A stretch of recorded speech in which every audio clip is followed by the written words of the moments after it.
All right. Hello, everybody. It's okay. Yes, I know I'm live. Okay, we're here. We're alive. We exist. We're good. We're on. Welcome, everybody, to our lovely show, Sex and Philosophy. And this time, I have a guest with me. Her name is Arielle, and she is the founder of the Sensualist. And she is also going to lead us through a fantastic little meditation, which I had the privilege of experiencing an hour ago. It put me in a wonderful state of mind. I feel like a sexually awakened being. I'm already wet, and now I get to do it again, which means I'm probably going to have an orgasm on screen. Just kidding. I won't. But Arielle, this is the effect that you have on people. And I think this is the wonderful thing about meditation in general, is it's so simple, but it can slow us down and it can put us in our bodies. And you bringing attention to, I guess, our genitals, which seems such a clinical way of saying it, but bringing attention to our sex. Yeah. Genitals is not sexy. No, genitals is not sexy. Sex organs is great because not only do we get the word sex in our mind, but we also get the word organ in our mind. And it's a fantastic instrument. So I'm so glad that you're here. I just want to make sure that I mention to everybody, and I will put this in the chat, everybody that works with Stimulus TV is completely volunteer. And the reason why we're doing this and the whole mission behind this is to raise money for COVID relief efforts. So I'm actually going to put down in the chat where that money would be going. And please, if at any point you feel inspired by something that we say, or you don't feel inspired, you either really like us or you strongly dislike us. Honestly, it doesn't matter to us, but your donations really help, and they matter to the people that are doing the work right now on the front lines. So please make sure that you send something our way, even if it's $1. I was here, I was present, I was with you, like a finger snap.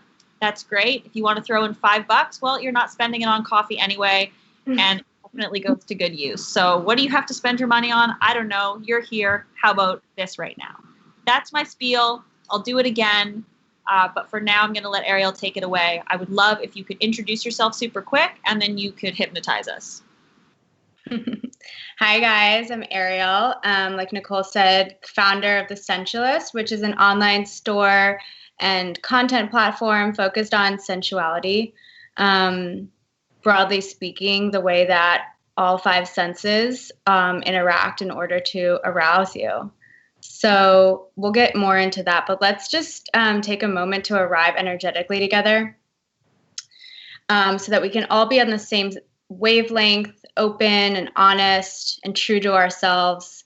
So find a comfortable seat where your hips are relaxed and open, cross-legged or with a cushion under your hips is really good. And close your eyes. Take a deep breath, feeling the air, fill your nostrils, your face, your lungs, and your heart. And sigh it out.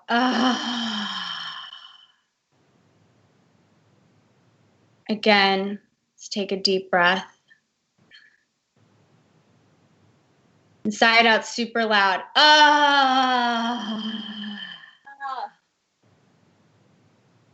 Make it exaggerated because sound is so necessary to wake up your sexual energy. So we're going to do it one more time. No one is around you, so take a deep breath. This time, hold at the top and scan your body for tension, stress of the day, the week. And now, when you sigh it out, make noise, take up space, sigh it out loud.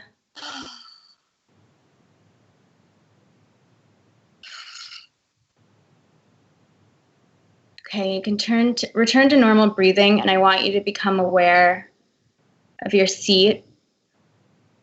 Feel it heavy in the chair or cushion.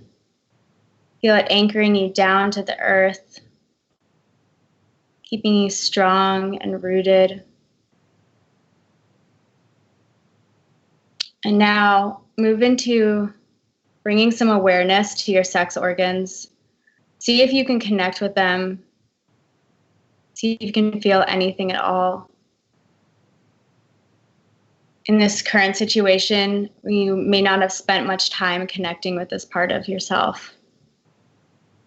And it can be hard to feel aroused when you're feeling anxiety or fear.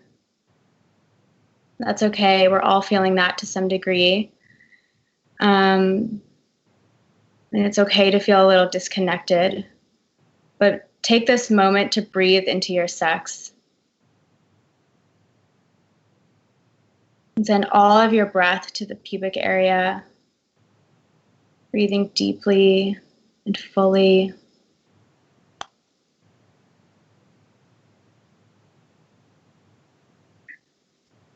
You may want to exhale with your mouth open, breathing a little sigh. And if you're comfortable, it's also helpful to place a hand on your sex to bring even more awareness here.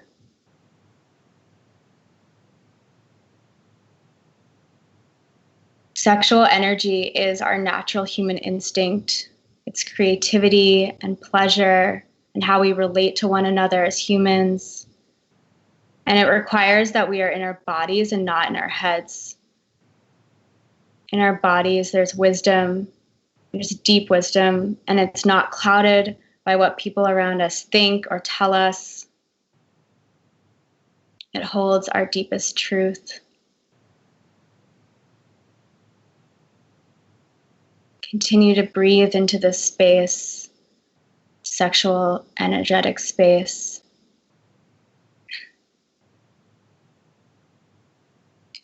What I want you to start thinking about is that sexual energy is a dance between the masculine and the feminine.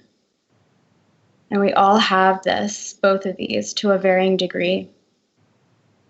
And the magic is in how we play between the two and experiment with both. So stillness is the masculine. It is solid, unwavering, and stable. And the feminine is movement and flow. It's a meandering journey. So let's start to play between the two. On your next inhale, hold at the top. And as you hold your breath, squeeze your pelvic floor muscles, those muscles that you would hold to stop yourself from peeing. Hold and squeeze. And when I say exhale, let it all out with an audible sigh, moving your hips around in circles.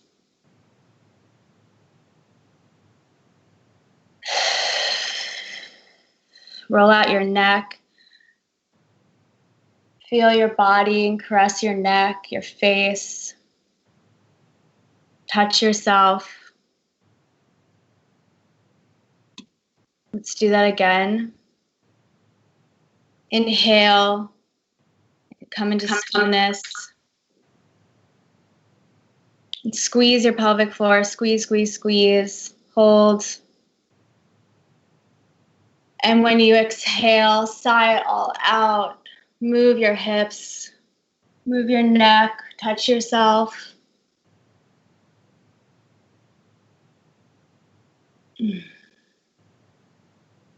One last time. Inhale, squeeze.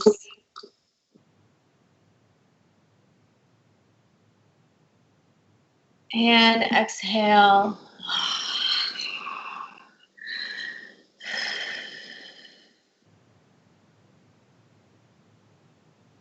Come into stillness. Sit with this masculine energy of solid stillness. And notice how you feel. If you feel any tingling or warm sensation in your pelvis, maybe you don't feel anything at all, that's okay. But just notice how you feel. And consider how it felt to hold your breath and be in that stillness. Or how it felt to move your hips around and touch yourself. Did one feel more comfortable? Did one feel unnatural? Practicing being in both the stillness and the flow is what the dance of sexual energy is all about. So use this time while we're in isolation to practice going between the two. And when you're ready, you can open your eyes, come back into this space.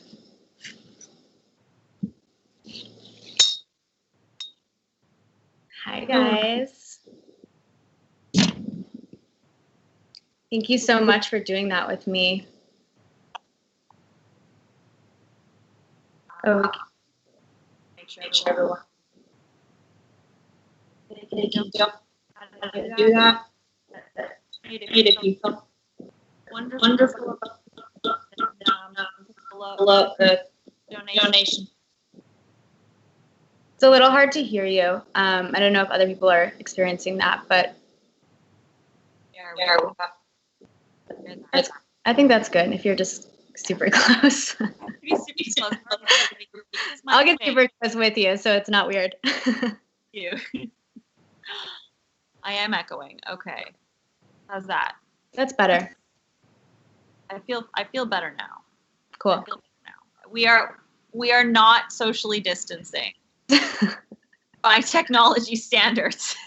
Super close. Yeah, we're super close. Okay, solid, better. We like you when you're better. I also like me when I'm better, and I hope you like me this close. This is closer than I've been to a lot of people in the last little while, so I feel good about it. Okay, so Arielle, you and I have spoken before, and it's been an absolute privilege being able to go through your site and learn a little bit more about you. For anybody here that doesn't know about the Sensualist, can you tell us a little bit about what it is? But that's not so much the gem of it. It's what did you feel was missing that the Sensualist was created in order to fulfill? Yeah. When I was kind of exploring my own sexuality, I don't know, for the last 5 years, I felt like what was missing was a holistic viewpoint of sensuality. I just felt like everything was about getting to an orgasm and getting off. And that was great. But after a while, I was like, I know that there's something more here. And what was there, what I felt was missing was a connection to all the other senses besides just the physical sensation of something on you to get you off. And I sort of started delving into like what that meant and found that what I was missing was sensuality. What I think of as sensuality, connection with all of the senses. And this is a very feminine viewpoint of sex. And that I feel like is what was really not in the space. Even the really like female focused brands were really focused on just coming. And I think, like we kind of talked about, the feminine is not, there's no destination, there's no goal. It is the journey, it's flow, it's trying things, it's experimenting. And that's what I wanted to bring into this space.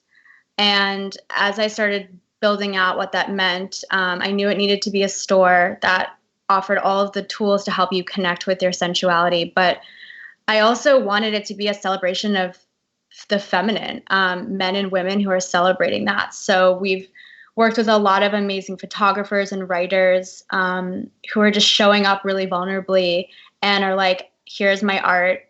This is how I want to celebrate the feminine. And our platform is really a place for everyone to come together in celebration of sensuality and the feminine. And speaking about coming together, I did mention that we would be monitoring the chat to see if anybody had anything interesting to say. And I think we can all deduce that Big Chungus Go Bears has indeed had an orgasm. So, yes. Congratulations. The meditation did exactly what it was supposed to do. And thank you so much. To reiterate what Delser C said, controversial yet brave. And you know what? There's no shame in having an orgasm. So thank you so much for doing that. We're all here for you. Like Arielle said, it's all about coming together. So figuratively, literally, whatever. What happens when we find greater pleasure in our lives? And what I mean by that is, again, expanding this idea of what sex is to become something more holistic, where pleasure is not synonymous with sex. Pleasure can be on its own, and we can experience pleasure in many different forms.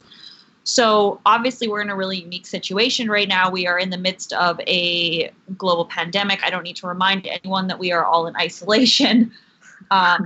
It might not seem like the time that is primed for us to experience pleasure, but if we expand our view of what pleasure can mean, how can we find pleasure now? Yeah. What can that look like? I mean, this is super relevant. I think that in times of fear and pain and trauma, pleasure goes out the window. I mean, that's why I went on this whole pleasure journey. Was I had my own trauma of losing my mother, and in those moments I was like, how can I get through this? How can I survive?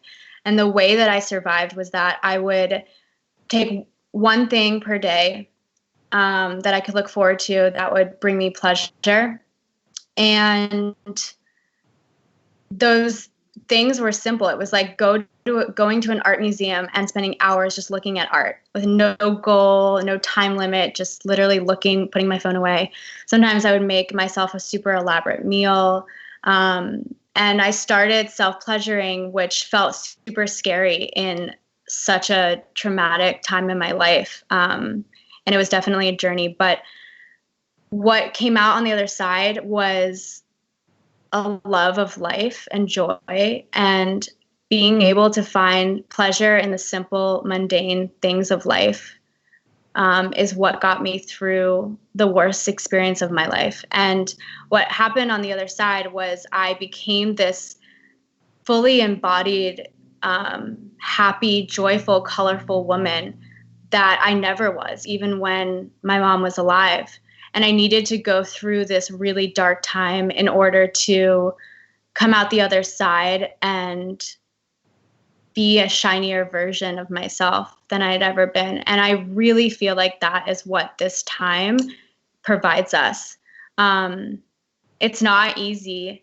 It's not fun all the time. But what I've been doing, frankly, the first few weeks, I didn't do anything pleasurable. I sat around in my sweatpants. I didn't self-pleasure. I was just miserable.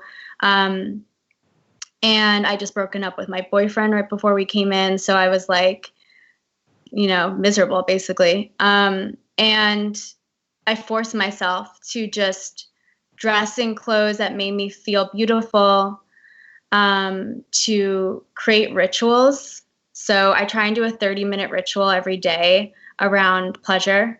So whether that's self-touch, eating a piece of chocolate and literally meditating on that experience, self-massage that's not sexual in nature, just touching my body. And sometimes you really just have to force yourself. Obviously, if it doesn't feel good, don't do it. But I would say right now, try it. I mean, you have nothing but time, and you will definitely feel better afterwards, if only a small amount and if only for a short period of time. Someone asked in the chat. Oh no, am I pulling up again? It's okay. Okay. Why do you think sex products have increased? Products have increased. Say that again. Why do you think sales of sex toys or sex products have actually increased during this time? So interesting. Yeah. I mean, everyone's at home, and I mean, there's been so many jokes that were like, what else are we going to do but sit around and masturbate and memes about saying that like Shakespeare wrote King Lear during the plague, and everyone like now people are just going to sit around and masturbate. They're not going to do anything which is productive. But I do think that masturbating is productive because you learn so much about yourself, and you will be really fucking creative in that space. Like after you orgasm, you might have this light bulb moment, this, creative burst of energy. So it's important. I think people are like, I'm sad and this will make me feel better. And I'm at home and I can also spend this time learning about my body. I mean, we really need to explore every single part of our bodies because it's our bodies, it's our own, and nobody else can do that for you. So I think this is the perfect time to be weird, do something out of the ordinary, like get messy and loud and try something new. So yeah, sex toy sales have been through the roof, which is so exciting for the sex toy industry.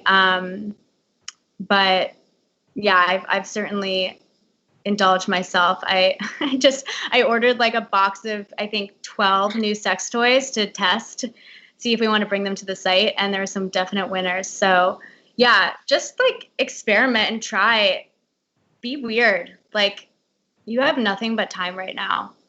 Yeah. I'll reiterate that I think you have the best job in the world. Yeah, it really is. We set up a product testing room in the house that I'm staying in, and it's basically just the masturbation room. We all need one of those, honestly. Yeah. If it exists and it has a designated name, you are probably more likely to use it, because if you don't use it, then like you're not using a room for its function.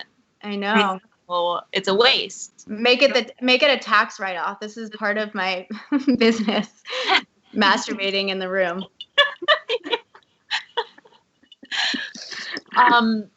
Yeah, so fascinating. Even just the thing you were talking about with pleasure and creativity, and creativity being intrinsic with pleasure, which is so interesting that creation and the creation of new life comes from sex. But we don't think of the creation of new things in terms of creativity and new projects as a product of sex, unless there's pregnancy involved. But every time you're engaging in that kind of energy, there is movement of sexual energy that can translate to creativity in a non-sexual way, which we've spoken tonight earlier this evening about erotic energy. And this idea of like, when you have an orgasm, you transcend, you can leave your body in a sense, right? You're not in your mind, you're somewhere else. It's somewhere between body and mind. And when you're floating in that space, when you're truly released, you pull back something. You can bring something back from that sacred space with you back down to earth, to these earthly realms and these earthly bodies. And it's just like, if we looked at sex as this, and it doesn't need to be a sacred act all the time. And a matter of fact, a sacred act doesn't look like how we might think of this like pure expression. Like personally, when I have sex, like I think it's like demon sex. Mine's more like I don't have sex, I have sexorcisms. I am so sorry to my roommates, and honestly, no one's getting murdered. We're having a great time. But truly, like transcending my body takes this like guttural animalistic reaction. And I think that's part of what we need to talk about too, is like, your kinks aren't weird. The way that you want to express yourself isn't weird. Like, pussies aren't always pretty in the way that we've been told that they're supposed to be. They can be like messy, smelly, hairy beasts that are hungry. She wants to eat. Give her some meat, you know? And it's like, I think we just have to fully expand not only our views of sex, but like what sex can look like. Fucking chaos. Yeah, I mean, sex is wild and messy, and that's been a huge part of our brand. It's like, it's not this beautiful, like neat, clinical, sleek. It's not sleek. It's messy. It's colorful. It's all over the place. And frankly, I just felt like I'm sick of seeing sleek, beautifully polished images of what sex is. Like, no, fuck that. Sex is so raw and animalistic and beautiful. The animalistic nature is what makes it beautiful. Yeah. And it doesn't always have to be like that. Sometimes it's slow and sensual, and sometimes it's like raw and dark, and all of that is welcome and beautiful. So I mean, there's so much to this. I just it's never ending. That's the other thing. You'll never be like a sex expert. That's something else that I was experiencing a lot in the media, is like people claiming to be sex experts. It's like we're all experts of our own sexuality, and we're all on a journey. It's never, ever, ever ending. My grandmother is 85 years old, and she told me that it never goes away. And she said in her 80s, she's had a sexual awakening. So I look forward to that. I can't wait to see what that looks like for myself. Yeah. Hopefully more people connect, which we have demon sex going on in the chat group here, so. Oh my God. Starting Can we talk about demon sex? Should we talk about demon sex? So many things we can talk about. I don't know if demon sex is top priority, but maybe an entire episode should be dedicated to that. We do have an interesting question, though, about favorite sex language.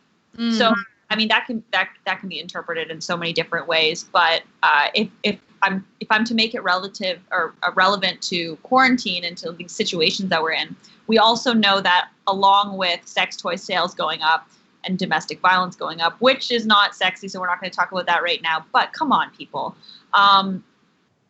sexting is going up.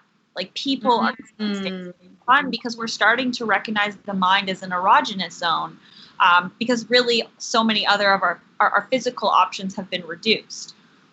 So in terms of sex language, maybe just give like a truly applicable sexting tip.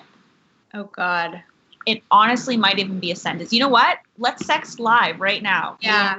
You know what's so funny? This is my number one biggest insecurity is sexting and dirty talk.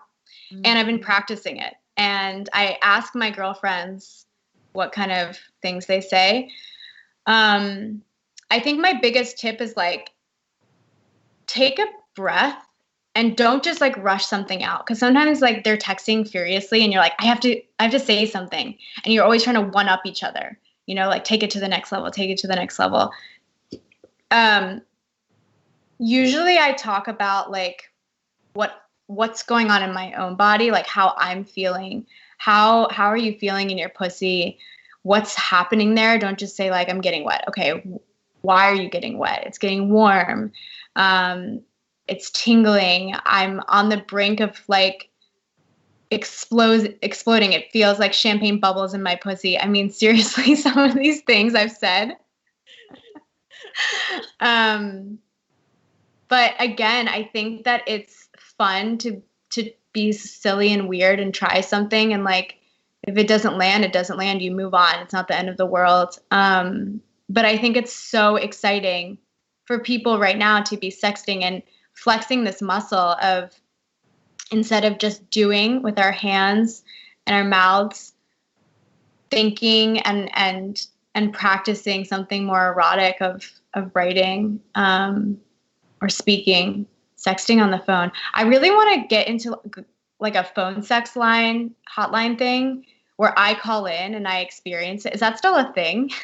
Oh, for sure. I don't think it would take. I would love to experience, hearing what they're saying and get some tips, and see how they guide me along, like be a complete idiot and just be like, I don't know what I'm doing, and see how they get it out of me, Very nice. Great idea. Okay, I'm getting back. I'm just wondering if that's fine. Okay, I'm closer now. That's good. All right, we're going to go back to the sex language because I definitely want to clarify something. I love the sexting tangent that we went on. I think it's really important. And I really love how, like, I mean, what did you say? My pussy feels like it has champagne bubbles in it. Like, whatever. I'm totally using that. So thank you. I do want to clarify. She says she meant sex language as in words that aren't sexy and are inaccurate and make people feel ashamed about themselves because of the terminology. Like vagina isn't accurate for what people use it for, but pussy is way better. Yeah, I get what you're saying. And here's the weird thing about words though is words are so subjective. I mean, we inject words with so much of our own personal meaning that you can take one word that someone might not necessarily like and someone else loves it in bed. And it also depends what role you're playing at that exact moment. Like if you are in the headspace where you're not you and you've embodied someone else, you're in the middle of playing out a fantasy, it might actually make sense in that scenario for that character that you're playing or that energy that you're embodying to use a certain word that in normal circumstances wouldn't be considered appropriate. Mm-hmm. Also, sometimes when you're in a sexual situation, I mean, especially if we're, breaking through this idea of sex being kind of like this pure, clean, neat thing that's always kosher, it's like, well, sometimes I like getting called a dirty fucking slut. And a matter of fact, the only place I enjoy being called that is in bed by somebody I trust. Now, would I ever want to be called a dirty slut or a whore outside of that? No. But inside of it, it's really sexual for me. So again, it's like, it's hard to say in the bedroom what words are inappropriate because if you've created a container of trust with this person, it's fun to explore the taboo of using certain derogatory terms and words, which you wouldn't usually outside. Like the bedroom is the ultimate playground. And I think that the more we like leave everything else at the door and we say like, let's just unzip our like human bodies and let whatever we need to spill out, that's when it becomes really beautiful. I love that. Yeah, just another point on that. I think it's important to, I know that you're talking, I'm reading the comments, more about like vulva versus vagina. Yeah, for some reason, everyone, I don't know why we always have been calling the vulva the vagina, but it's actually the vulva. That's like hard to get used to, for a lot of people. And I think pussy is just encompassing of all of it. So if you feel comfortable using pussy, like let's bring that word back into the public domain. Try our best. We're trying our best. Yeah. I think, yeah, frankly, neither word is sexy, vulva or vagina. I would agree with that. I think pussy is sexy, but also people call it whatever you want. My girlfriend calls her pussy her nunu. And she made that up, but she's like, everyone knows what I'm talking about when I say it. And I kind of like it. Like sometimes it's cute. You can just make up a word and then people will know what you're talking about. They do. For some reason they always do.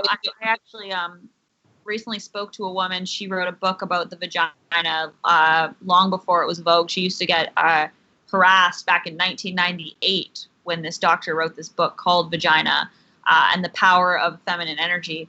She's trying to get a petition going around right now where the word verenda is introduced into the dictionary as a word for vagina or vulva or whatever. And again, this idea where it doesn't matter what you call it as long as it's the thing that you feel empowered calling it, right? Like, I agree. We can, correct people all day long when they say vagina and we're like, actually it's a vulva. But it's like, doesn't that even feel weird for us? I'm sorry, but I'm going to be the first to admit that, like, one, correcting people never seems to work. And two, we've called it vagina for so long that it's so hard to decondition people, even if it is the right terminology. It's just like, when we say dick, we're kind of referring to like the dick and balls, Yeah. When we say vagina, the whole thing. But I get it. I do. The other thing about pussy is like, pussy is in the general lexicon as a word that you hear more often, especially as a child. You hear boys refer, don't be a pussy, like you hear it. If we can get young girls to associate the word pussy with something that's powerful, when they hear it out in the regular world as just like kind of a colloquial term or whatever, it won't be as jarring for them. And they won't feel like they need to defend themselves as much because they'll already have a positive association with it. How do I say sorry? I hear saying sorry like sorry. I don't. Yes, I'm Canadian. Me. I'm sorry. Okay, so let's give some people some practical tools that they can walk away with. Again, obviously, we're in isolation. This is a wonderful time to explore yourself. And for anybody that doesn't know, May is actually Masturbation Month. So we're going to be talking a lot about self-pleasure during the month of May, which is so exciting. And make sure you use the hashtag isolate and masturbate when you're posting things online. Don't send me things directly. I'll kill you. What can people do while in isolation to bring them closer to themselves and use this as a unique opportunity to explore their pleasure, since we are all forced to slow down anyway? Right. Do you have any tips or advice for people that want to use this time to actually get in touch with themselves? Yeah. So first of all, you don't need any fancy sex toys to get to know your body. You don't even need, you really don't need anything. You could get coconut oil from your kitchen, lube up your fingers, and I would say like my number one tip is get out of your sweatpants. Like create a dedicated time to masturbate. Don't just be like, oh, I'm watching a movie and now I think I'm going to masturbate. Set it up so that you, which is fine. But I think like in order to take this to the next level and really get to a new place of awareness, make your bed, light a candle, turn down the lights, put on your favorite music. If smoking or drinking helps you relax, get into that mindset. And first, just like practice putting your hand over your sex, like just resting your hand there.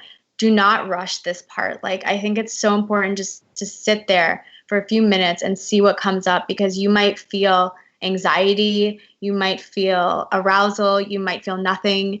And that's a really good way to check in and see where you're at in that moment and then be able to move into the space. Sometimes I feel like when we masturbate, we rush it just to get to the release, and then afterwards we don't feel so good. And maybe it was because you weren't ready to orgasm in that moment. So it's like the fast climax. Yeah, and sometimes that's great. You just want to like release that. There's nothing wrong with that at all. But I think, just check in with yourself, see where you're at.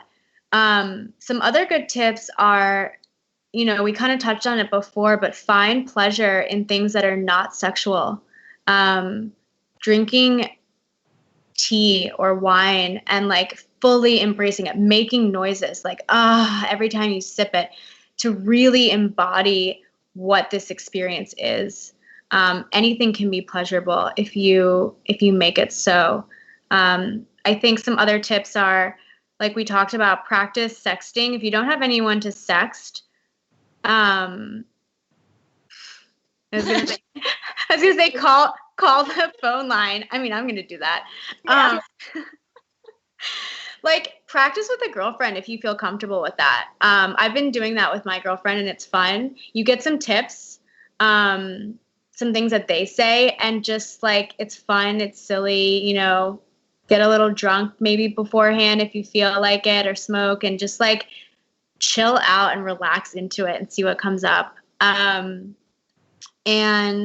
if you do want to experiment with sex toys, I think I might if people are interested, I think it'd be cool to do like a sex toy demo, not on my body, but like I'll do one, maybe just talking about different types of sex toys. And oh, you're frozen. Is anyone else seeing that?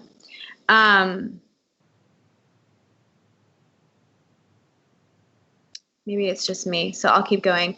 Yeah, practice. Nicolle is frozen. Yeah. Well, I will continue on. If you guys think it would be fun, I could do a sex toy demo talking about the different sex toys, the different type of orgasms that different sex toys elicit. There you are. Oh, shit. You're here. Did we just have a massive delay? You were frozen, but that's okay. I think now you're back. Okay, I'm back. Am I breaking up or am I solid? Sort of breaking up. But Okay, yeah, True or false, did you just volunteer to demonstrate sex toys on yourself? That's when it cut out, and it was the ultimate tease. You actually missed it. While you were gone, I did a whole demo. All 12 new toys? Yes. No nudity, please. Definitely won't do a sex toy demo on my actual body, but I can talk through. That's for a different platform. Okay, I can talk through. Invite me to the what? Yeah, I think another, like maybe next week or something, we could talk about it. But it would be, I think it's helpful because personally, I never knew how to shop for sex toys. I found it really intimidating. I still find it intimidating when I go into a store. And I think it would be helpful to show people like the different types of orgasms that can come from different toys and how to shop for them and how to feel empowered in your shopping process, because it can feel like a really disempowering experience, even if you know your body and know a lot about sex. But yeah, I was just saying, like, do you have any, actually, Nicolle, let's pass it to you. Do you have any ideas and tips for finding sensuality while at home? Oh, man.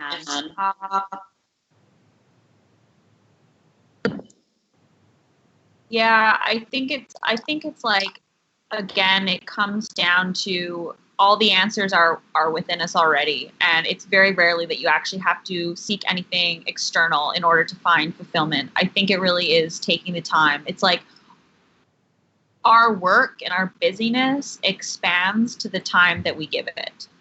And so protect your time, especially now when it feels like time is just one steady stream and it's so easy to fall back into our regular routines within this new normal of just filling our time constantly.